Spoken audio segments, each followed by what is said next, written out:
Journey with me, fellow travelers, into a land where a World of Warcraft veteran, who hasn't played the game in over 4 years, decided in a Dunning-Kruger-induced stupor he was going to level to 60 in the hardcore version of the game.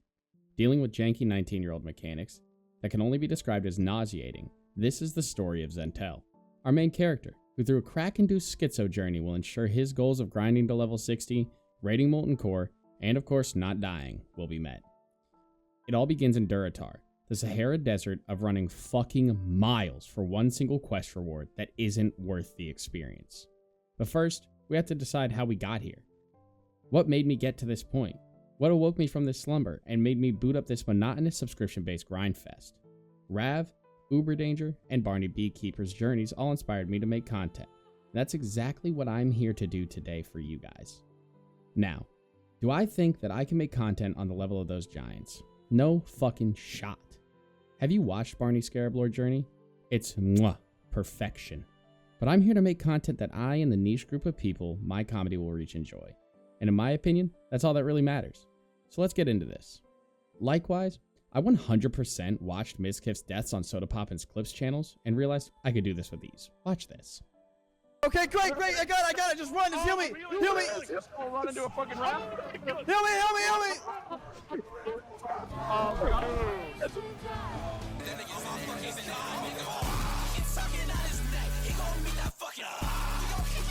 Let's get to the most important thing to myself, race. I knew I was going with Horde because Alliance is filled with legacy Harvard students and pompous assholes.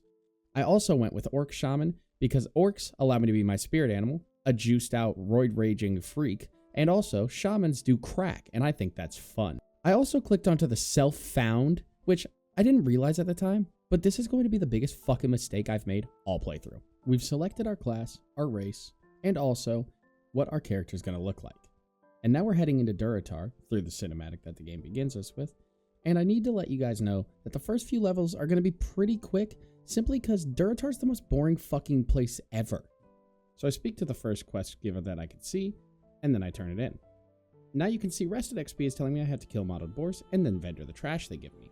So obviously the first thing I do is talk to the vendor without any trash to sell, talk to my trainer to get rockbiter weapon, don't have any fucking money, go kill the modeled boars, get the trash that they give, and then I go to my class trainer, I speak to her, and I'm like, hey, can I get rockbiter weapon? And she goes, hey, broke boy, get the fuck out of my face. So then I go talk to the vendor again. Then I finally succeed in getting rockbiter weapon.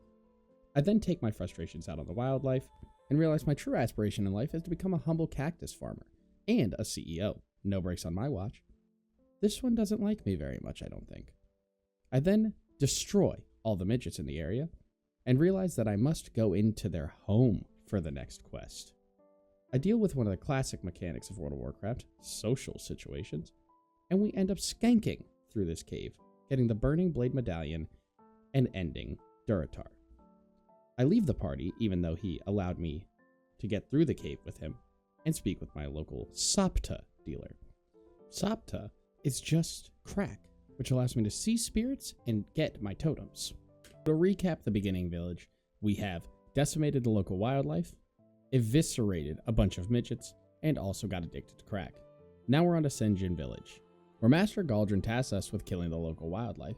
And I need to stress this enough, I don't know what the fuck Durotar and the orcs and trolls have against the wildlife here in Durotar, but it's really stressing me out at this point. PETA's going to be calling me soon. But then we head over to the Minotaur area where we have to destroy 3 sets of attack plans, one guarded by a rare mob at this time. So I go ahead and I kill the locals without any kind of moral compass getting involved. That's mostly because before I got here, I smoked a fuck ton of crack. I'm high as a kite, baby. Then I find a local twink who's also on the same quest as me. So I ask if he wants to help me. Like a good twink, he says yes, sir.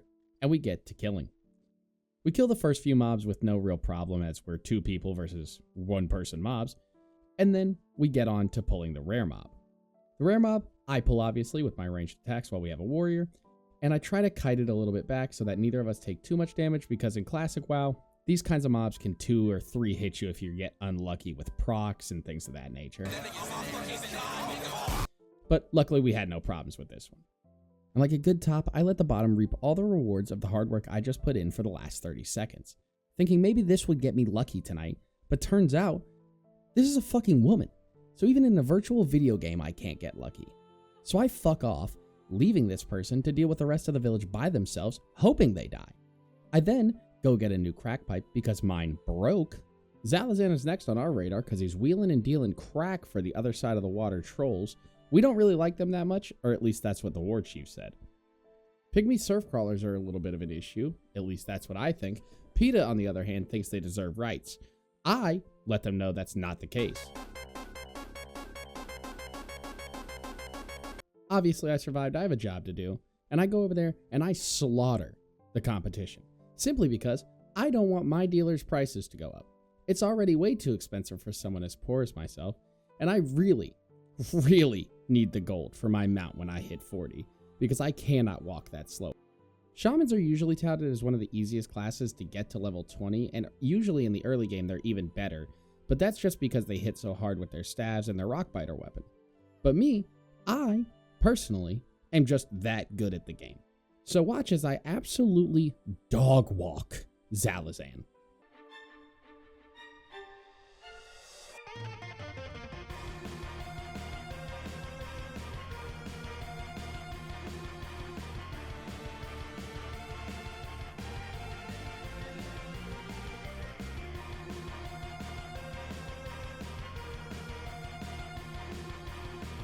And with that shitty montage, Zalazan's head was mine. I then want you to take a peek. Look at this. Admire it. 4 bags. 4 bags before I leave Senjin Village. I know every single one of you is fucking jealous right now. Look at my character. This is what I assume the Blizzard developers looked like when they were creating what they call line of sight mechanics. What is LOS? LOS is merely a myth in Classic WoW. What?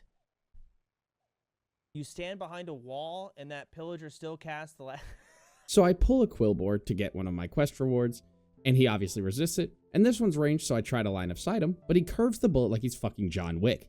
He then invites one of his friends to the party, even though he did not get a formal invitation, and I immediately run out of mana because I have absolutely no resource management. I'm half health, have 1 pot that's not keybound, and he's running away about to pull some more. Luckily, shamans have a totem that taunts for me, because if not, I was absolutely fucked in this situation. Shamans have such a large toolkit in Classic WoW, it's genuinely hard to die before level 20. I murder all of the Quillboar that are in the area, and then I also have to pay my respects to one of my fallen compadres. Gone too soon. If any of you have leveled a character through Durotar, you know that this is one of the most dangerous quests you could possibly do at this level. Luckily, I had a warrior who came in and invited me to a party and helped me get through this. If not, it would have been a lot harder to get done. I head over to the cave that has my Fire Totem class quest in it, and I kill all of the people within it. The problem is, these people have some of the largest aggro radiuses I've ever seen, and each one of them has a pet coming along with them. I'm fighting this one, and then I get jumped from behind. Obviously, I'm not going to take a 4-on-1, so I ski on Daddle. I'm getting out of the cave, and I think to myself, maybe I can kill this one, and it'll have exactly what I need in it, but then I see the gang is coming, so I ski on Daddle again. Obviously, I was not ready for that. This time, I am. I walk in, and I know exactly what to do. Kill the children first. And then, I kill the mother, because why would I leave a grieving mother without their son and or daughter alone? That would just be rude of me, and obviously, I at least have a small moral compass. And if I can deal with the shitty geometry of World of Warcraft, I can get out. Now, you're going to see me change the max camera distance, and I know as a WoW veteran, it probably triggered you that I wasn't using this from the beginning. Again, local wildlife, destroyed, we get the idea at this point. And then I go speak to a new crack dealer, because he says he has something I've never tried before. Fire Sapta. And I'm fucking tripping right now. I approach the fire elementals I can see now that I'm higher than Kingdom Goddamn Come, and then immediately attack the fire elementals using a fire spell, because obviously my mind is numb from all the crack I've done. He then hits me with the exact same spell that I was trying to use, and it is fucking chunking me. I then start spam healing myself because this is such a scary situation I don't want to drop below half health. He has other ideas, obviously. And then I finally start attacking because the best defense is a good offense. I loot the orb, use it, and finish the quest. I then break my fucking ankles trying to get down from this mountain safely, and then let this lady know that the alligators did indeed murder her husband. That's going to be the last quest that we do here in Durotar, and we're on our way to Brill. That's going to conclude the first part of our journey. In Brill, how will Zentle deal with his crack dealers being across the world? What will he do? Find all of that out in the next episode that you see of Zentle, the hardcore journey. If you happen to stumble upon this video and enjoyed what you saw, please let me know down in the comments section by leaving a like, subscribe, or just leaving a simple comment of what I can do better. I know this is my first episode and my first video on my channel, so any kind of criticism or any level of constructiveness that you can give me to make my videos a little bit better are greatly appreciated. I'm very happy that you all tuned in, and thank you very much for your support. Have a wonderful, wonderful night.